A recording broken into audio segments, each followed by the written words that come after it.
নমস্কার, আমি শুভ। আপনারা দেখছেন জিটিভি, দ্রুত হচ্ছে সবার সাথে। আমার ছোট আব্বা যেনাকে দেখতে পাচ্ছেন, উনি আমার ছোট আব্বা।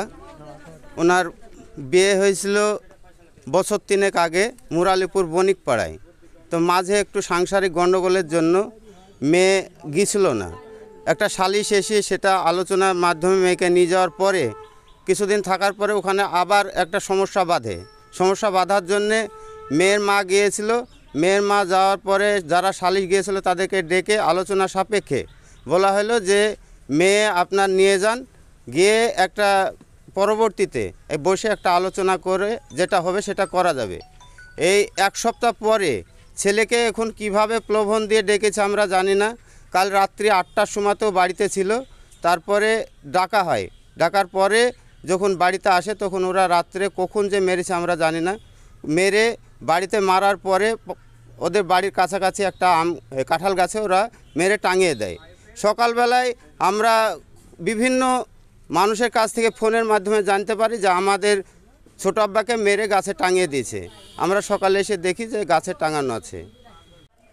আজকে আমি 7টার পরে জানতে পারছি যে আমার ভাইকে মুরারিপুর বণিকপাড়ায় নিয়ে এসে মেরে ফেলে গাছে ঝোলানো হয়েছে। সকাল ওর শ্বশুর বাড়ির লোকেরা, মানে রঞ্জু বলে একজন ঘটক, সে বিয়ে লাগিয়েছিল। সেই রঞ্জু রাত্রি 8টার পরে ফোন করে, দিয়ে রঞ্জুর ফোনে এসে, এখন রঞ্জু কোথায় থেকে নিয়ে এসছে না এসছে আমরা বৃত্তান্ত জানি না, নিয়ে এসে তো রাত্রে মেরেছে। আমরা জানি না যে রাত্রে ও বাড়িতে আছে কি কোথায় আছে তা। দিয়ে সকালে 7টার সময় শুনতে পাচ্ছি যে ওকে মেরে গাছে ঝোলানো হয়েছে। ওর অনেক জায়গায় মেরেছে, পায়ে পেরেক টেরেক সবই হিনিয়েছে। আমার ভাইয়ের নাম শরীফুল ইসলাম। পারিবারিক কোনো অশান্তি ছিল হয়তো। এবার কয়েকদিন আগে, 1 সপ্তাহ আগে আমাদের বাড়িতে একটা অশান্তি হয়। ওর মা যাওয়ার পর অশান্তি হয়। দিয়ে সেই নিয়ে ওই ভাইয়ের শাশুড়ি গিয়ে অশান্তি হয়।